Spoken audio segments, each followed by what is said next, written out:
मुझे अपने डैड और वाइफ के अफेयर के बारे में पता चला। करीब 1.5 या 2 साल हो गए हैं। शादी के 1 साल के बाद 2018 में मैंने इनको पकड़ लिया था बाथरूम में। तब मेरा पिता भाग गया था। मुझे उसने अवैध रूप से पुलिस में डिटेन करवाया। मैं बहुत मेंटल ट्रॉमा में हूँ, बहुत स्ट्रेस में हूँ। मुझ पर झूठा केस कर चुके हैं। मेरे ऊपर मर्डर के झूठे आरोप लगाते हैं। मेरी बहन और मेरी माँ पिता के रूम में बैठे थे और मेरे बारे में कह रहे थे कि इसका इंतजाम करो।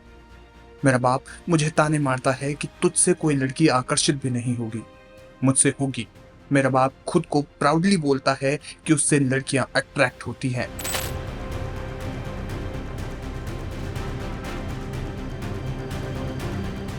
पंजाब के पंचकुला में एक परिवार और राजनीतिक प्रतिष्ठा के बीच रिश्तों की खौफनाक दास्तां सामने आई है। पिता, पत्नी और बेटे के बीच विवाद ने तब नया मोड़ लिया जब 16 अक्टूबर की रात पूर्व डीजीपी मोहम्मद मुस्तफा के बेटे अकील अख्तर को उनकी आवाज पर बेहोशी की हालत में पाया गया। शुरुआती रिपोर्ट्स में इसे दवा ओवरडोज के तौर पर पेश किया गया, लेकिन बाद में सामने आए वीडियो और सोशल मीडिया पोस्ट ने पूरे मामले को और जटिल बना दिया। पहला वीडियो जो अगस्त में रिकॉर्ड किया गया था, इसमें अकील ने अपने पिता और पत्नी के बीच कथित अवैध संबंधों का आरोप लगाया। उन्होंने बताया कि उन्हें अपनी पत्नी और पिता के अफेयर का पता चला और इससे वह मानसिक आघात में थे। अकील ने यह भी दावा किया कि उनकी मां और बहन इस साजिश में शामिल हैं और उनका उद्देश्य उन्हें झूठे मामलों में फंसाना या उनकी हत्या करवाना था। वीडियो में अकील की घबराहट और तनाव साफ तौर पर झलकता है। उन्होंने कहा कि उन्हें समझ नहीं आ रहा था कि क्या करें और हर दिन लगता था कि उनका जीवन खतरे में है। हालांकि हाल ही में वायरल हुआ दूसरा वीडियो 3 मिनट 23 सेकेंड का है। इसमें अकील अपने पहले वाले आरोपों से पीछे हटते नजर आए।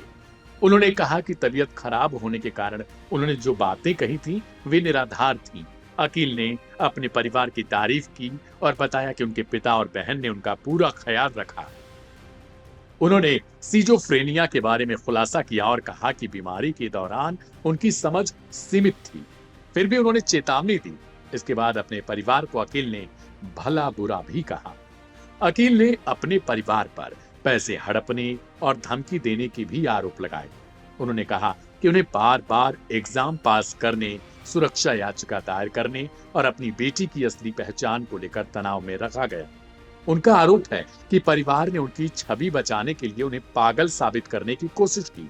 अकील ने वीडियो में बहन पर आरोपों में कहा कि उसकी बहन प्रोस्टिट्यूट के साथ घर से भाग गई थी। मेरे पेरेंट्स उसकी शादी के खिलाफ थे। उसके पास कोई पैसा नहीं था। न जाने कहां से वो अपना घर चलाती थी। मैं पक्के तौर पर नहीं कह सकता, लेकिन शायद वो भी प्रोस्टिट्यूशन के बिजनेस में है। मेरी बहन मेरे पैसे के पीछे पड़ी है। पुलिस ने इस गंभीर मामले में तुरंत कदम उठाया। पड़ोसी शमसुद्दीन की शिकायत पर मोहम्मद मुस्तफा, रजिया सुल्ताना, अकील की पत्नी और बहन के खिलाफ एफआईआर दर्ज की गई। पुलिस ने विशेष जांच टीम यानी एसआईटी गठित कर सभी आरोपों की जांच शुरू कर दी है। अकील के वीडियो, सोशल मीडिया पोस्ट और परिवार से जुड़े सबूत इस जांच का अहम हिस्सा बन गए हैं। बहरहाल मामले में आगे जो भी हो, लेकिन एक पिता पर लगे आरोप बेहद संगीन और हैरान करने वाले हैं।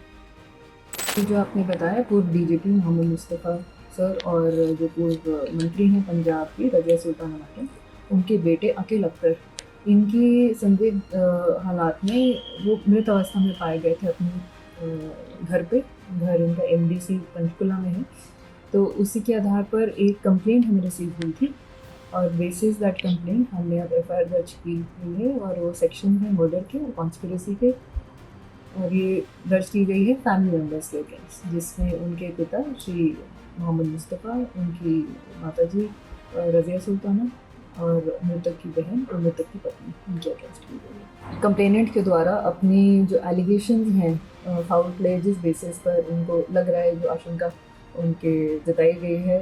एक वीडियो है जो मृतक ने अपनी सोशल मीडिया पे डाली थी। एक फोटोग्राफ पोस्ट है जिसमें कोई डायरी दिख रही है। उनका कहना है कि मैं यदि मैं कल को मृत पाया जाता हूँ तो इसमें डाइंग डिक्लेरेशन है और मुझे किसी तरीके से पॉइजन किया जा रहा है, तो इस चीज़ की भी जांच कराई जाए।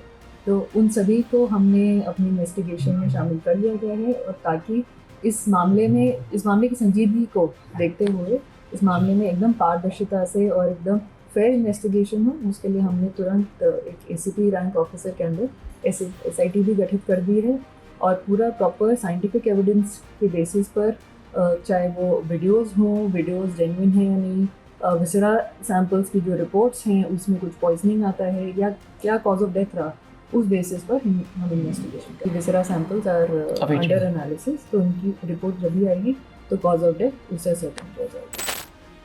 यह मामला न केवल एक परिवार के अंदर हुए रिश्तों की खून को उजागर करता है, बल्कि पंजाब के राजनीतिक गलियारों में भी हलचल मचा रखा है। मोहम्मद मुस्तफा पूर्व डीजीपी रहे हैं, जबकि रजिया सुल्ताना कांग्रेस नेता और पूर्व मंत्री भी रह चुकी हैं। इस घटना ने प्रदेश की राजनीति में बड़ा उलटफेर किया है। सवाल यह है, क्या अकील अख्तर को न्याय मिलेगा, और क्या अकील अख्तर की मौत की गुत्थी कभी सुलझ पाएगी, या फिर इन तमाम सवालों के बीच वो भी सिर्फ तैरती रह जाएगी। अकील के वीडियो ने साफ तौर पर इस बात की गवाही दी।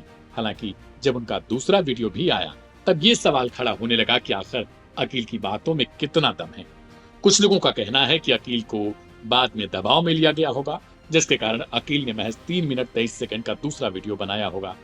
लेकिन जब पहले वीडियो में विस्तार से बात कर रहे हैं, उसमें वो किसी बीमार की तरह तो नहीं दिखते। सवाल ये भी खड़ा होता है, क्या पंजाब पुलिस इस मामले में जांच उस गहराई से कर पाएगी जिस हिसाब से अकील ने आरोप लगाए, या फिर अकील अख्तर को ही गुनाहगार साबित करके इस फाइल को बंद कर दिया जाएगा। क्राइम कथा के आज के इस एपिसोड को लेकर आप क्या सोचते हैं, कमेंट बॉक्स में हमें जरूर लिखें। ढेर सारी खबरों को देखने के लिए अभी सब्सक्राइब करें लाइव हिंदुस्तान। जो आपने बताया, पूर्व डीजीपी मोहम्मद मुस्तफा सर और जो पूर्व मंत्री हैं पंजाब की रजिया सुल्ताना मैडम, उनके बेटे अकील अख्तर, इनकी संदिग्ध हालात में वो मृत अवस्था में पाए गए थे अपने घर इनका एमडीसी पंचकुला में है। तो उसी के आधार पर एक कंप्लेंट हमें रिसीव हुई थी, और बेसिस दैट कंप्लेंट हमने अब एफआईआर दर्ज की हुई है, और वो सेक्शन है मर्डर के और कॉन्स्पिरेसी के, और ये दर्ज की गई है फैमिली मेम्बर्स के अगेंस्ट, जिसमें उनके पिता श्री मोहम्मद मुस्तफ़ा, उनकी माताजी रजिया सुल्ताना और मृतक की बहन और मृतक की पत्नी, उनके अगेंस्ट की गई है। जी, पुलिस इस मामले में फिर अब वीडियो की भी जांच कर रही है, जो कंप्लेनेंट ने एक वीडियो भी दिखाया।